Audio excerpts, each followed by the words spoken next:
Welcome to this episode of Turning Grief into Growth, the Journey of Transformation. This is a podcast that's hosted by Greg Jacobs and Don Lipstein.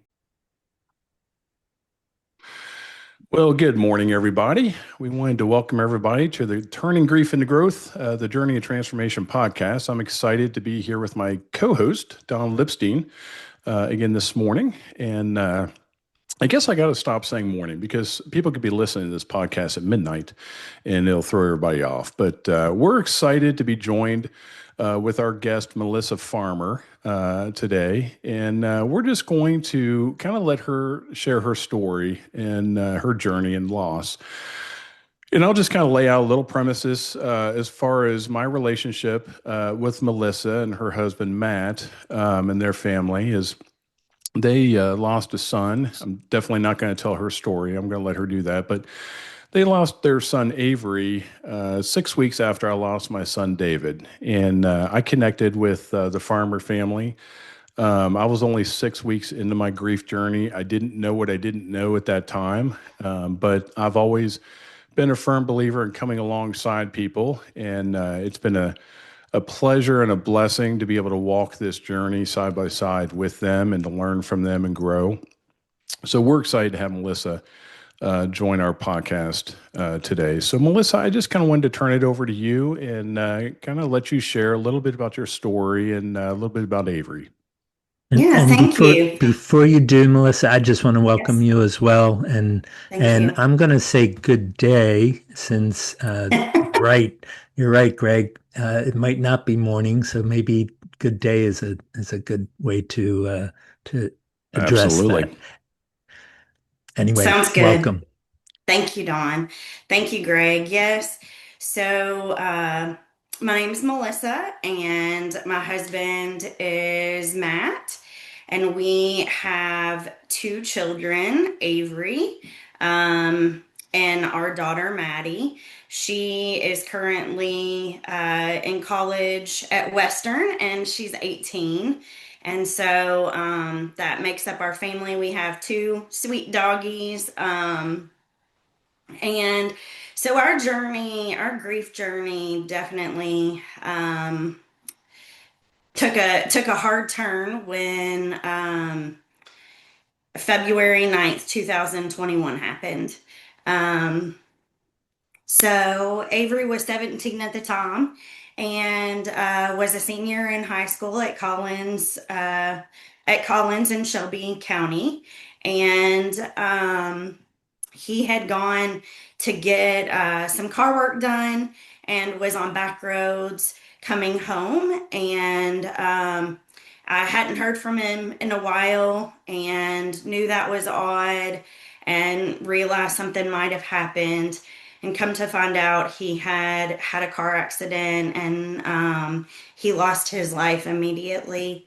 Um, yeah. So, so that day was brutal. Um, what I will say is that God has been so gracious and just He has met Matt and I and Maddie just where we are. Um, in the good times and bad, in the tears and the joy, um, in the anger and the happiness. He has just met us where we are. And so we were blessed definitely by the Jacobs family. What a horrible way to have to connect with friends that became family almost immediately. Um, but it was a beautiful way that God orchestrated our paths to cross and us to be able to walk this journey not alone.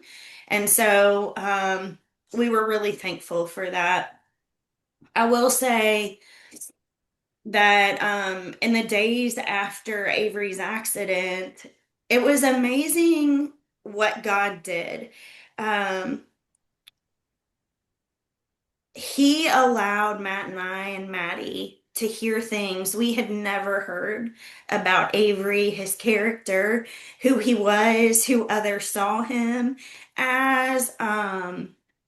story after story after he passed was about how Avery stopped his life to see somebody else. Mm. Um, so many times we would be getting on Avery about skipping class, not being in class where he needed to be, things like that. We'll come to find out those were the times that he was meeting a kid in the hallway and realizing they were having a really bad day and needed somebody to listen, needed somebody to be there to hear their story or to say, hey, I'm here for you. I care about you.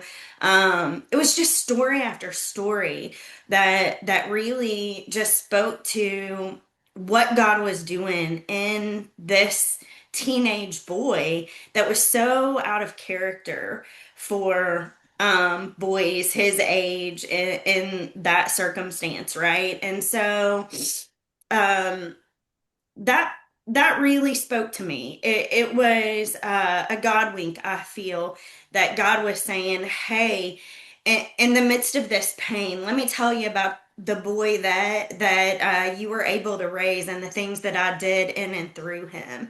And so that led to Matt and I believing we wanted to extend that in our community. We wanted kids in our community to see the need for seeing the person in front of them and slowing life down, to be that kid who's willing to step outside of the norm and see a child who maybe not like them.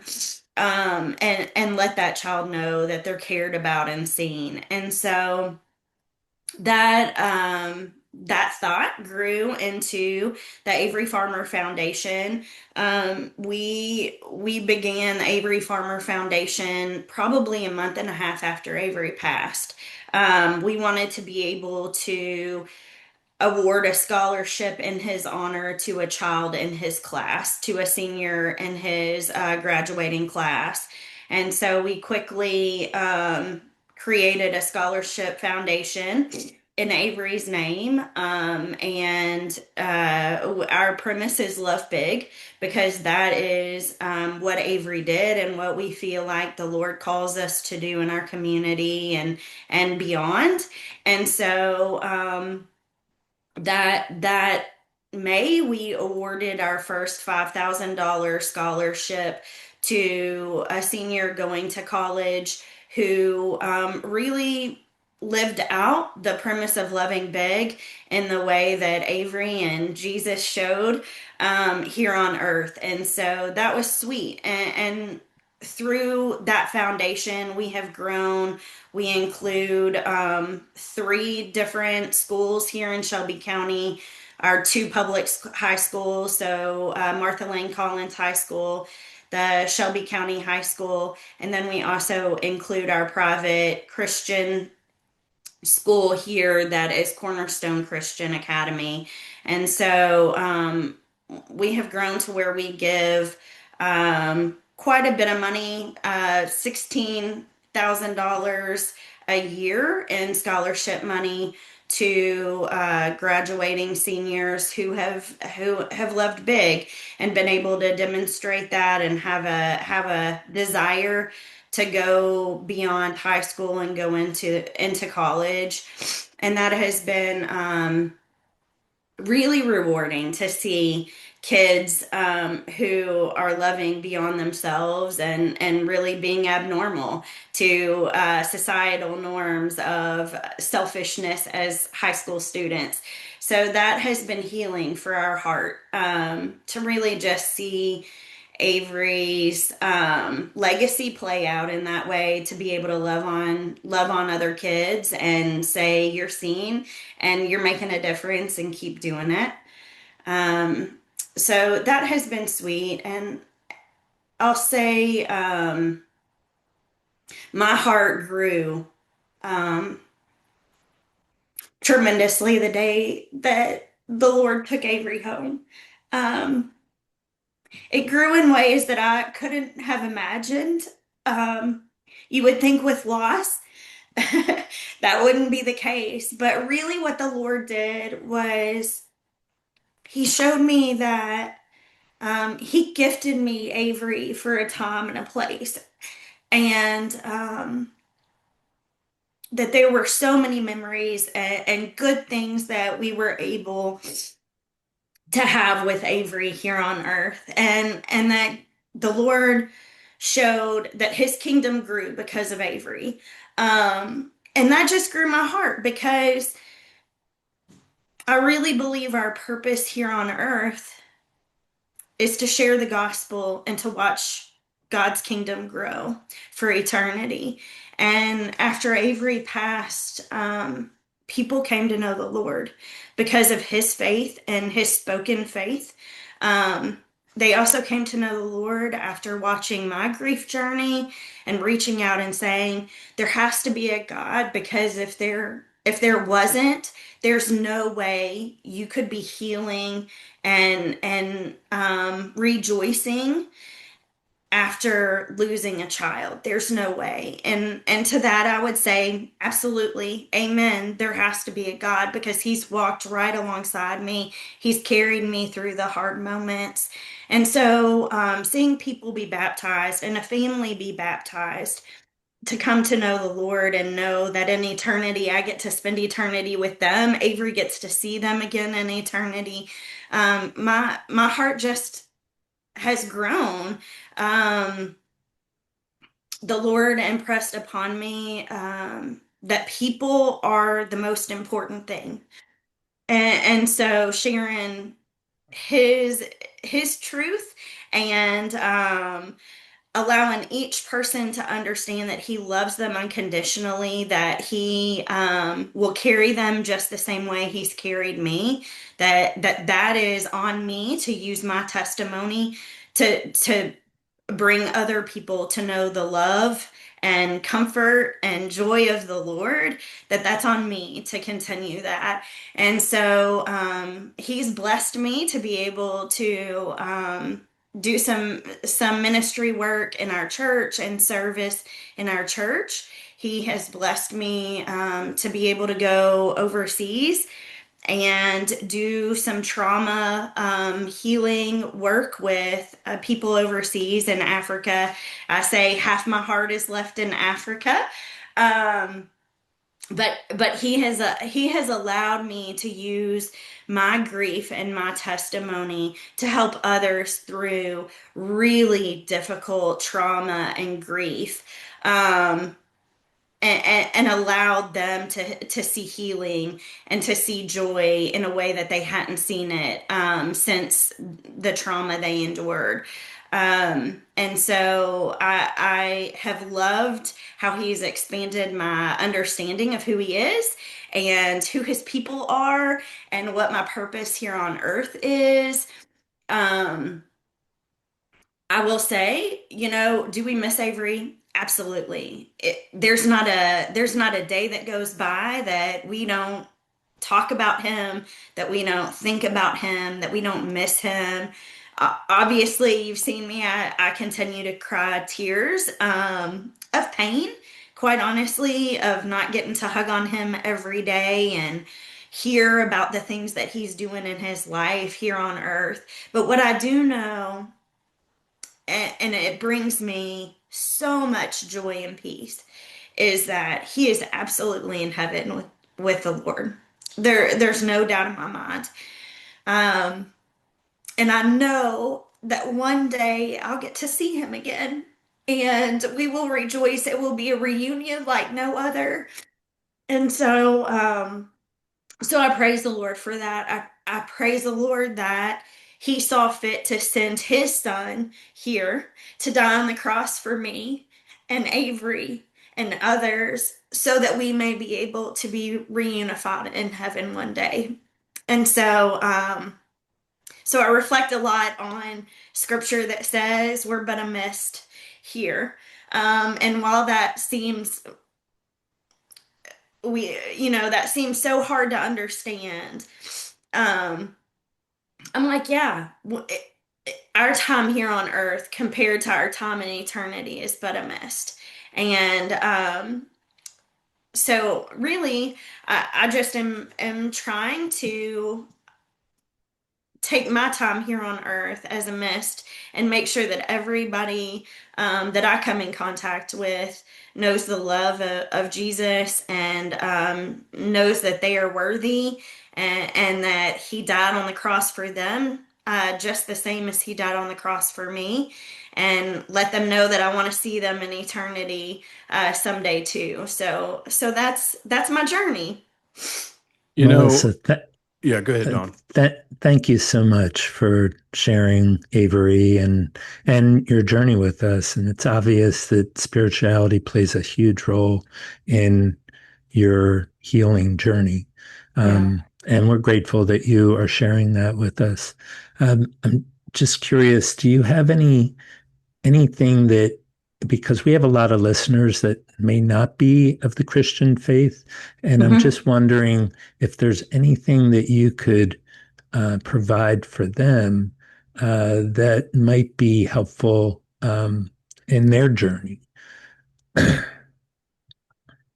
Yeah, so I I think really exploring who who Jesus was and the truth and what that looks like and what he offers is so important. And so I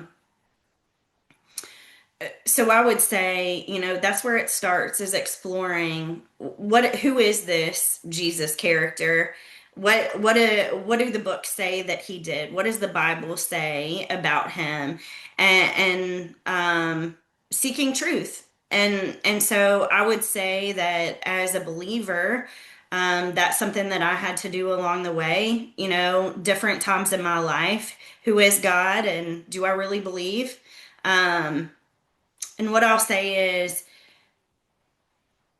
the things he has done in my life are non-negotiable in terms of whether there's a God or not. They're non-negotiable, and so for me, I truly believe there's a God, and I truly believe that he sent his son to die on the cross for me. Um, and that there's nothing I can do to earn it, and nothing I can do to make myself worthy enough or good enough to be in heaven with him, but that he gave me that free gift. And so I truly believe that, and I would just encourage listeners to seek that out for themselves and to begin to understand that for themselves.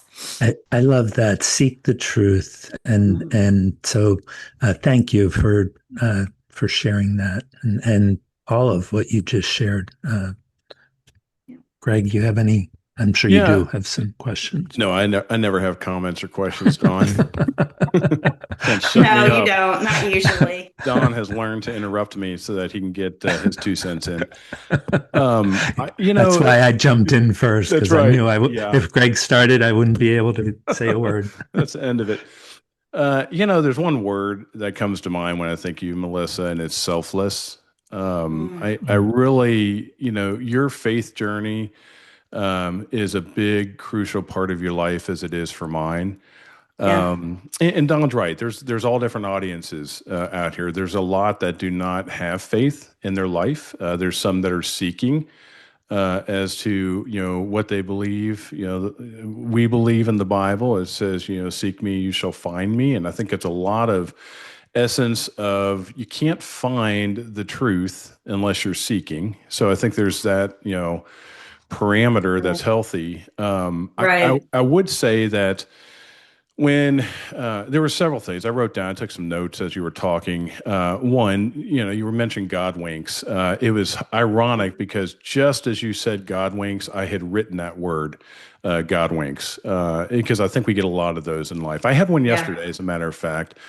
Former principal of my high school. He actually was a principal before I graduated from high school. Dear friend of mine was on the treadmill at the gym, and I came up to him and I said, I saw a post that you put on my Facebook page, a comment rather, about how you didn't know David personally that well, but one time you got a chance to spend an hour with him and just talk to him.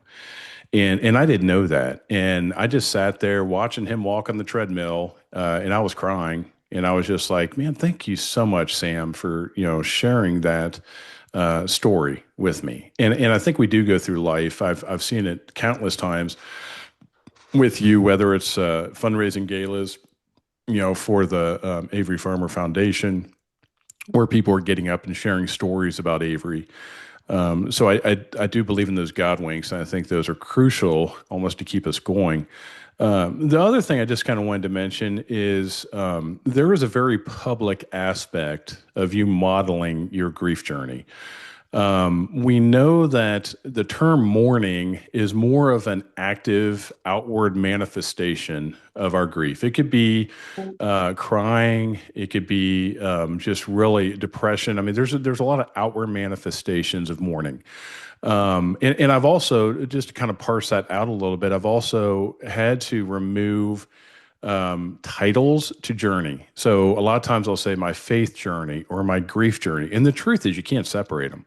It's all inclusive. Right, It's our journey that we right. go through. So I did have a follow-up question. I just wanted to ask you.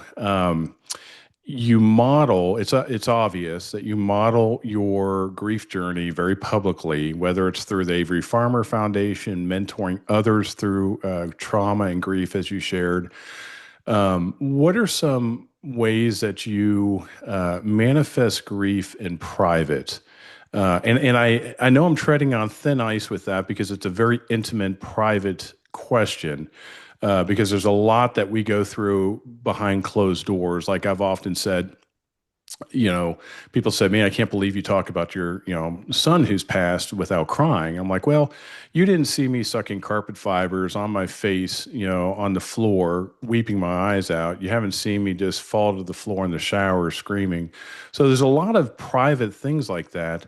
But how would you say that you are healing a little more as you go through your private mourning and aspect of grief behind closed doors as well? Yeah. So I think, the first thing that comes to mind for me is that Avery's name is always spoken. And I do believe that that's part of our private mourning. We talk about him often, whether it brings tears, of, pain that we miss this, or it brings laughter, that, oh my gosh, can you believe he did, X, Y, and Z, or, whatever emotion it brings. We talk about him often, in our family home and with our family. For me personally, I sit with the Lord a lot. Um, I grieve Avery still. That pain of loss doesn't ever go away. Um, so I grieve his human, fleshly body here. Um, but I will say that the Lord always has a way of bringing that around to joy for me. He reminds me as I sit and cry or ask why, or, reflect on what I'm missing out on, so to speak, here on earth with Avery, the Lord somehow always brings it around to joy and what he has done. And it's amazing to me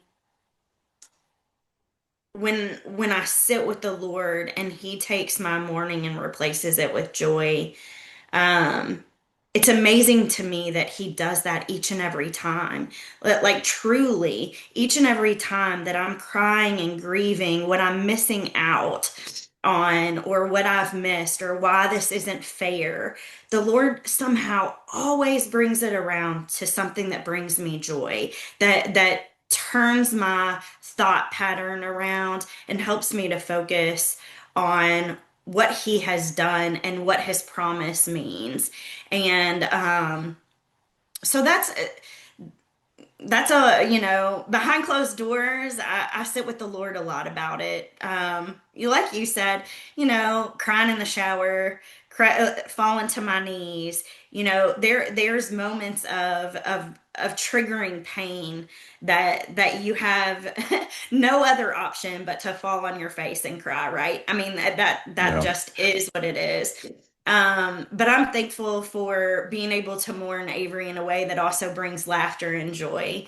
Um, and so that's my journey behind closed doors, I would Yeah. And say. that's growth, right? And Yeah. yeah, Melissa, thank you for sharing that because one of my mentors that helped me through my early days of grief, and I'm almost 15 years out from my loss, but before she died, she said, find joy, find Mhm. joy. And so Mhm. by you saying that, that really helped. I want to, if it's okay with you, I'd love to revisit the Avery Farmer Foundation, which I think is a wonderful way of, just honoring Avery, his life, and helping others through, what they may need.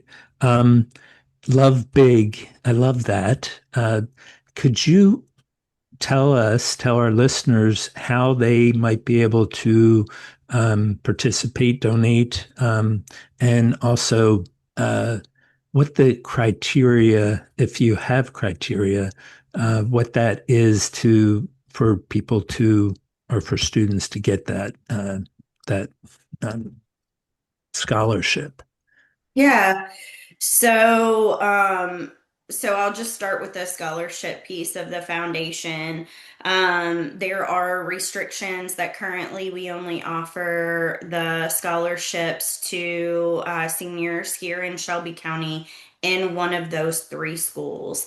So they would have to be in one of those three schools. And there's an application process that actually is set to launch here in the next week. And there's a deadline for them to have their application, resume, essay, school transcripts, that kind of thing submitted. We as a board review and score those applications and vote on who we believe um, really has a need and has loved big in their community and with their peers and throughout.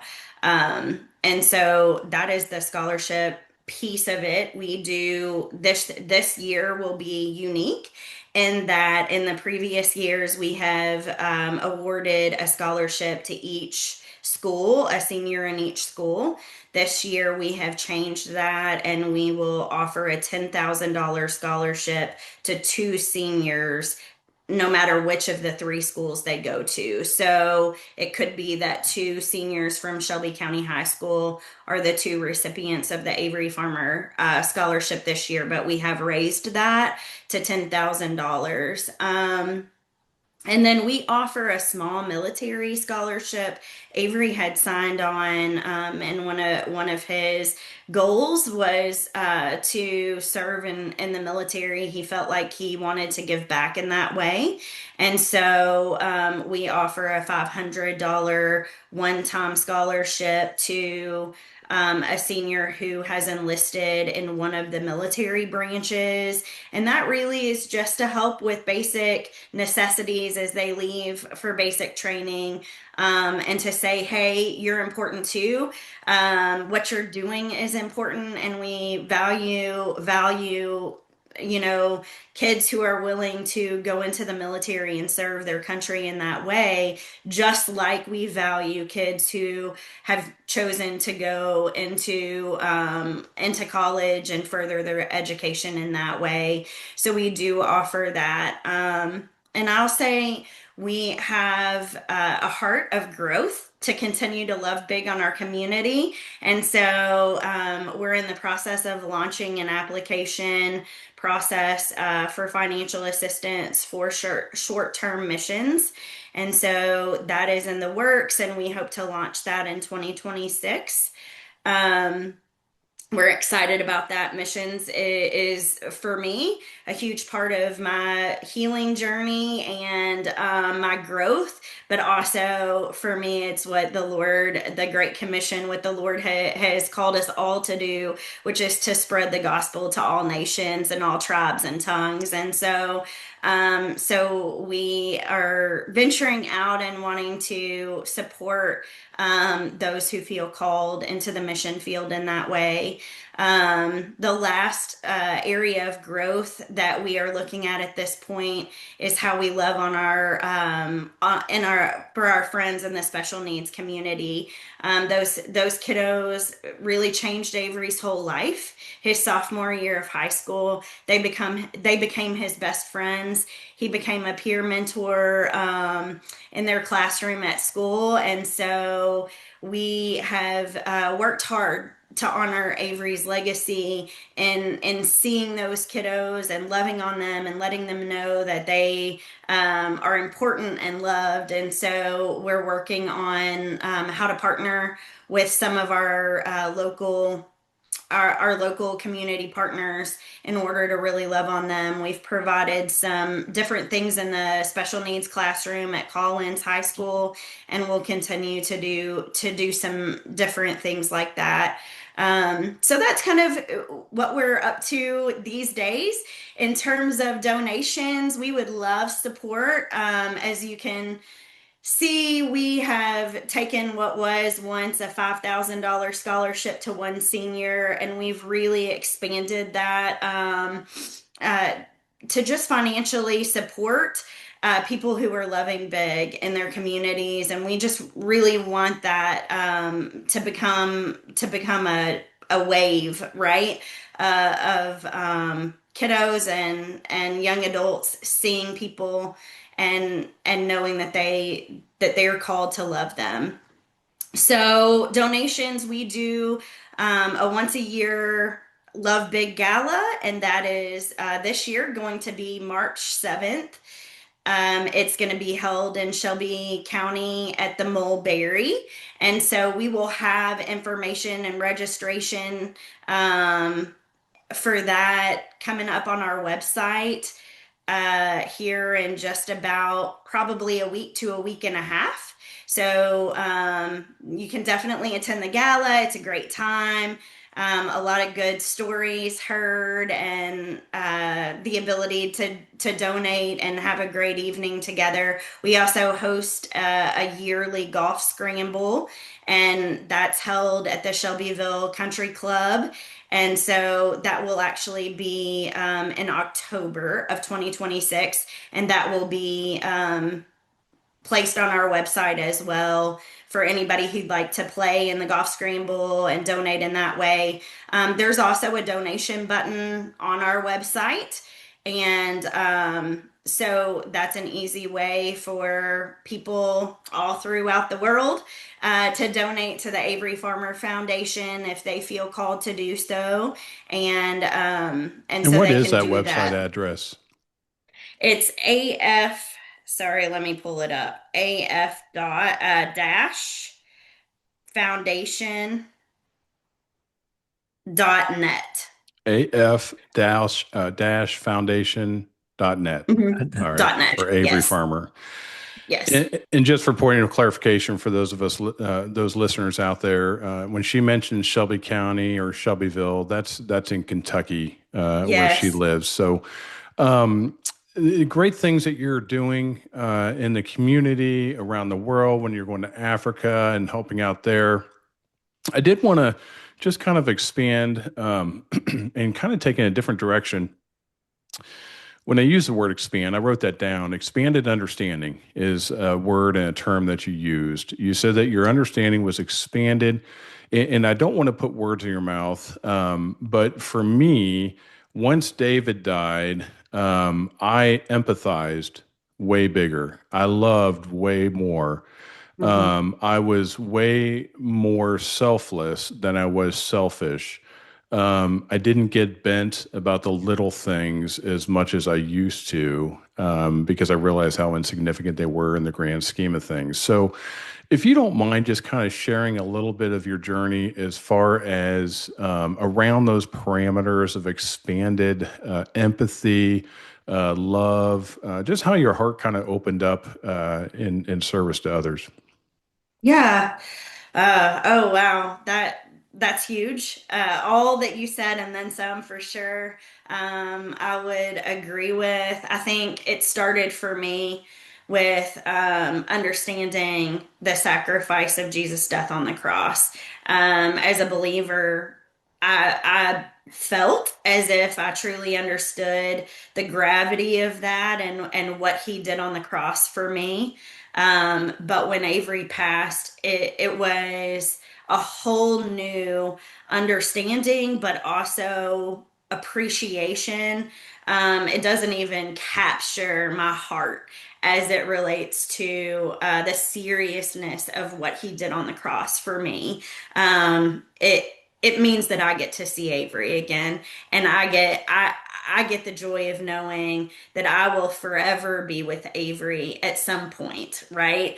And so that's where it started for me, the expansion of knowledge and understanding, but also the growth of truly understanding what the Lord did for me and my relationship with him and all of that. I would say from there, it redefined my purpose here on earth. As Americans, in our culture, it's a very me culture, right? We look at the American dream and have you achieved enough? What kind of money are you making? What kind of materialistic things do you have? And so, you know, are our basic needs important to be met? Absolutely.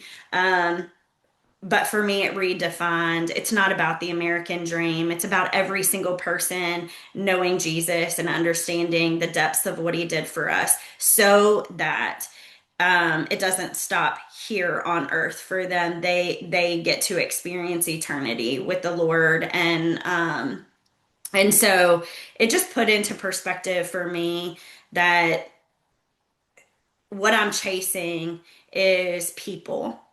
And I'm chasing them in a way that says you're loved and valued and worthy, and I want you to know what I know, so that you and others can know the kingdom of the Lord and know eternity with Him. And so yeah, I, I Yeah, decided that's what I'm doing, chasing people. to do And something yes, I with have it. to work. Yeah, Yeah, yeah. Yes, I have to work because I have bills to pay and all the things, and I'll do that until the Lord calls me into something else or calls me to retirement. But in the meantime, He's also given me time and the ability to chase after people and to love them one at a time, and that's what I'll do. yeah. I love that. Don? Mhm. Yeah. No, that's pretty awesome. And I can makes me recall my early days, and you had mentioned that you found your purpose and fulfillment um, through this grief journey. And I can attest to that, the same has happened for me. That, I was working in the corporate world and thinking that I was doing great stuff while I was doing it. But my grief actually helped me to find a better path, and Right. much more spiritual. I feel so connected to my higher power, and I've been guided through this process, and I feel like you're saying the same exact thing. You're being guided. You're helping. And that's why we're here, right? Yeah. To offer that love and compassion and support to everyone. So thank you. I'm so Yeah. feel Yeah, blessed we've had you on this show. Thank absolutely. you. Thank you for the invitation. Yeah, and Melissa, just one last question I have. I have learned that everybody's grief journey is different.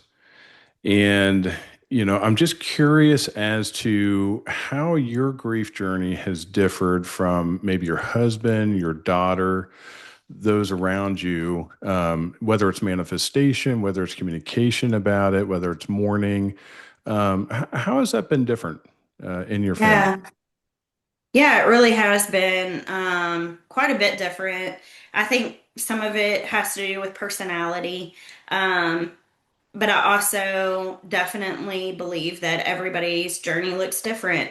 And so my husband is much more quiet publicly about his grief journey and about his relationship with Avery, his relationship with the Lord. He's definitely not nearly as public and being willing to talk openly about all of that. It's very difficult for him and something that I feel like he has to work out within himself and the Lord with the Lord, right? I mean, not everybody is called to be public and sharing all that is with their journey, and so that's okay. My daughter is definitely very quiet. It's been good for her to be able to step out of her comfort zone and be a part of the AFF Foundation and be seen in those places. I think it's been really healing for her to watch good things happen in Avery's name and have him still be talked about. Um, but it is definitely a hard journey for her um, where she feels different than other kids. And, when you're looking at teenagers, being different isn't something that is widely asked for. Mm. And so that has been difficult. I think I think the other thing that that is different in our journeys is I accept people's sympathy and empathy, and it doesn't steer me away from talking about my story and about Avery and sharing that I've lost a child.